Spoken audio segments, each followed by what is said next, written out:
समन अब्बास मेरी तरह एक पाकिस्तानी लड़की थी जो अपनी फैमिली के साथ इटली में रहा करती थी। वो भी मेरी तरह पाकिस्तान में रहने वाले एक लड़के से मोहब्बत करती थी और उसी लड़के से शादी भी करना चाहती थी, मगर समन अब्बास के घर वाले उसकी शादी उसके कज़न के साथ करना चाहते थे। जब समन ने अपने घर वालों की बात नहीं मानी तो उसके घर वालों ने उसे घर से निकाल दिया, लेकिन उन्होंने समन का पासपोर्ट समन को नहीं दिया ताकि समन उस लड़के से शादी करने पाकिस्तान ना जा सके। और फिर एक दिन समन के चाचा और उसके माँ बाप ने समन को पासपोर्ट देने के बहाने समन को घर बुला के कत्ल कर दिया और समन की लाश को इटली की किसी अनजान जगह जाकर दफन कर दिया। जब तक इटलियन पुलिस को समन के कत्ल के बारे में पता चला, तब तक समन के घर वाले पाकिस्तान जा चुके थे और समन के कत्ल की खबर पूरी दुनिया में आग की तरह फैल चुकी थी।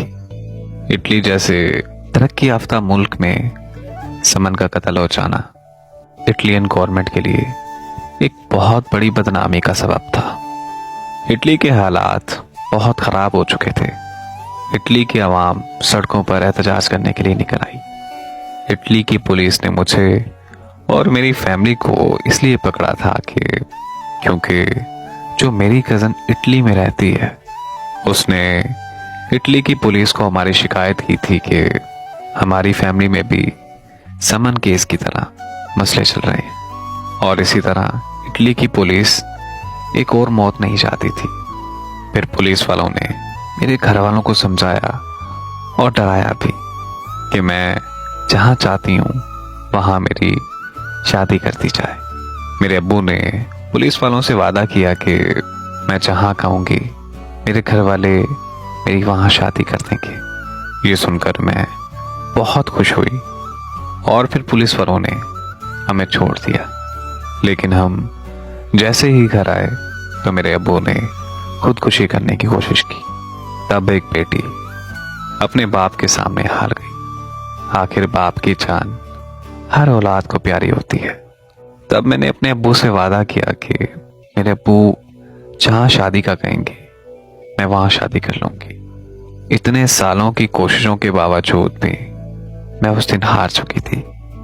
मुझे कुछ भी समझ नहीं आ रहा था। बस दिमाग में एक ही बात चल रही थी कि मेरे अब्बू को खुश नहीं होना चाहिए। जब मेरी हर उम्मीद टूट चुकी थी, तब मेरी जिंदगी में अल्लाह ताला ने एक फरिश्ता भेज दिया जिसने मुझे एक ऐसा मशवरा दिया जिससे मेरी उम्मीद एक बार फिर से जाग उठी। और इस दफा मुझे लगने लगा कि अब मैं और फैसल एक हो जाएंगे। जिस इंसान के मशवरे की वजह से मेरी उम्मीद फिर से जाग उठी और मुझे लगने लगा था कि फैसल और मैं अब एक हो जाएंगे। वो कोई और नहीं बल्कि इसी हसीब सलीम चैनल की कहानियों का मुसन्निफ हसीब सलीम है। जब मैंने अपनी सारी कहानी हसीब सलीम को बताई तो हसीब भाई से मेरी बात उसी कज़न ने करवाई जिसने हमारी इटलियन पुलिस में शिकायत की थी। मेरी कज़न हसीब भाई को पहले से जानती थी और उसकी कहानियां अमूमन सुनती रहती थी।